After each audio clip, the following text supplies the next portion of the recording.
At the end of the Second World War, the Allies indicted 24 top surviving Nazi leaders and put them on trial in Nuremberg, Germany.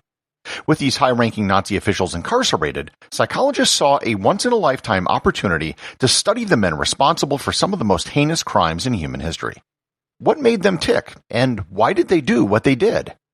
Learn more about the Nuremberg Personality Tests and what they discovered about Nazi leaders on this episode of Everything Everywhere Daily.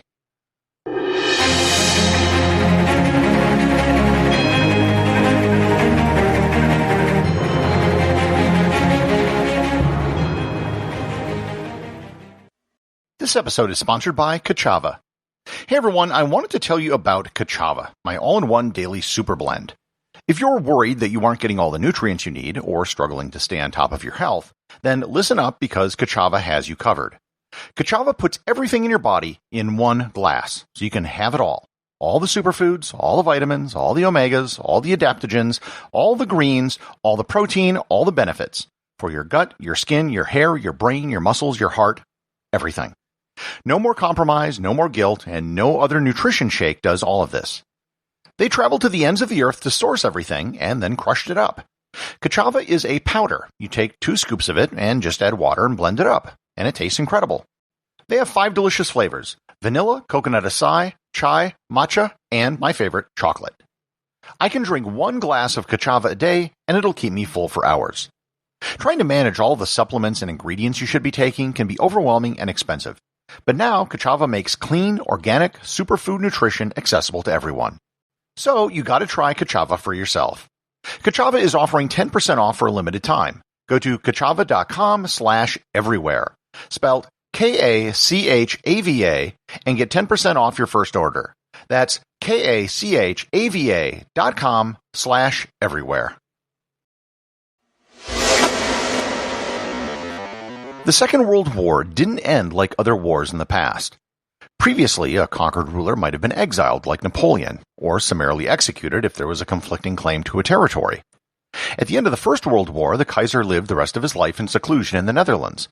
Leading German military officers were simply out of a job and found alternative employment. World War II, however, didn't end like the First World War. It wasn't decided by a treaty. Rather, it was decided by total unconditional surrender and occupation. When the war was over, the question amongst the Allies was, what do we do with these Nazi officials? No one wanted them to get off scot-free, yet there was no precedent in military history or in international law for prosecuting people for crimes conducted during a war. The British wanted summary executions. The Soviets wanted a show trial. The Americans, however, wanted due process. The Allies eventually agreed that high-ranking Nazi officials who were responsible for the conduct of the war, including civilians, were to be tried as criminals. To this end, they wrote the Charter of the International Military Tribunal. This would serve as the basis for trying officials for crimes against peace, war crimes, and crimes against humanity. Instead of a judge and a jury, a tribunal of judges from each Allied country would serve judgment and sentencing on those found guilty. There were several trials that were conducted over the course of several years, but for the purpose of this episode, I'm going to focus on the first trial which received most of the attention, which was the International Military Tribunal itself, which had 24 of the highest-ranking surviving Nazi defendants. Top German leaders such as Adolf Hitler, Heinrich Himmler, and Joseph Goebbels had all committed suicide. One of the 24 indicted Nazis, Martin Bormann, had gone missing. His remains were discovered in 1972 and were positively identified via DNA analysis in 1998. Those who were captured were still very high up in the German command structure. The biggest fish was probably the head of the Luftwaffe, Hermann Goering. Others included Foreign Minister Joachim von Ribbentrop, leading generals Wilhelm Keitel and Alfred Jodl, and the head of the Kriegsmarine Karl Donitz. All 24 men were accused of at least 2 of the following 4 crimes. 1. Participation in a common plan or conspiracy for the accomplishment of a crime against peace. 2. Planning, initiating, and waging wars of aggression and other crimes against peace. 3. Participating in war crimes. And 4. Crimes against humanity. The tribunal lasted almost a year, from November 1945 to October 1946. But this episode isn't about the tribunal per se. During the trial, the prisoners were given to doctors, dentists, chaplains, and, what is relevant to this episode, psychiatrists. In particular, an American psychiatrist by the name of Douglas Kelly. Kelly was a researcher at the Rorschach Institute and volunteered for the Army right after Pearl Harbor. At the end of the war, he was the chief psychologist for the entire European theater. His initial assignment was to determine if the defendants were mentally competent to stand trial. Kelly recruited as his assistant another American officer, Gustav Gilbert, who, in addition to being a social psychologist, also spoke German. They had ample access to all of the accused prisoners, and he actually found that they were more than willing to talk. Most of them were bored and wanted to brag about their achievements. Kelly said that they were the easiest group of patients he ever had to interview. Both Kelly and Gilbert knew that they were sitting on a psychological goldmine. They had a limited amount of time to interview and study men who were responsible for some of the greatest crimes in history. There were 3 clinical tests that were administered to the prisoners. The first was the Thematic Apperception Test, or TAT. The TAT is a projection test where a patient is given an image and then they have to construct a story telling the events which led up to the image and the backstory of the characters. The second test was the classical Rorschach test. The Rorschach test, as you might be familiar with, is a series of ink blots that have no particular meaning or shape. The patient then has to interpret the ink blots as to what they look like. The final test, which was administered, was the Welsher Bellevue intelligence test to measure IQ. The only part of Kelly and Gilbert's research that became part of the official tribunal was that they said all of the men were competent to stand trial. None of them had any significant mental impairment which prevented them from being tried. Many of the tests which they administered were never officially approved. They just went ahead and did it given that they had the opportunity. Their findings were not what they expected, and probably not what most of you would expect either. They assumed that these men would be found to be monsters and psychopaths. But that's not what they found. They found them to be wholly normal. The results of the Rorschach test were extremely average. There was no fundamental difference between the results of the Nazi prisoners and that of an average American who took the test. 30 years after the tests were administered, a psychologist by the name of Molly Harrower conducted a double-blind test to compare the Nazi results with a group of members of the clergy and of hospital patients. She found no difference between the groups. The IQ test results were shocking and weren't made public for years. Of the 21 prisoners tested, they scored an average of 128, which was the cutoff level for very superior, or genius level on the test. Many of the Nazis were excited to take the test and were quite pleased with the results. Wilhelm Keitel noted how much better the tests were than the, quote, silly nonsense that the German psychologists resorted to. It was later discovered that he banned intelligence tests from the German military when his son failed one in becoming an officer.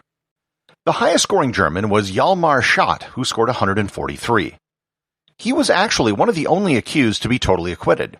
He was formerly the head of the Reichsbank, but spent almost the entire war in a concentration camp because of his objections to Hitler. And he was surprised to have been arrested given his imprisonment during the war and his work with various Hitler assassination plots. Arthur Seyss-Inquart, the Chancellor of the Netherlands and the person responsible for the deportation of tens of thousands of Jews to concentration camps, scored a 141. Both the head of the Navy, Karl Donitz, and the head of the Air Force, Hermann Goering, scored 138. The lowest score by a decent margin, yet still above average, was Julius Streicher. Streicher was the Nazi that other Nazis thought was crazy. And feel free to replay that again just to let it sink in how ridiculous that statement is. Streicher was the editor of the main Nazi newspaper Der Stürmer, and was a true believer. He was a virulent anti-Semite, and considered by many Nazis to be the most anti-Semitic of them all, which, again, is really saying something. The official tests were not the only things gleaned from the Nazis. Much of what was learned came from conversations with the men over a period of months. One American who had access was a translator by the name of Howard Trieste. Trieste was a German-born Jew who managed to escape Germany when he was a child to the United States, but most of his family didn't.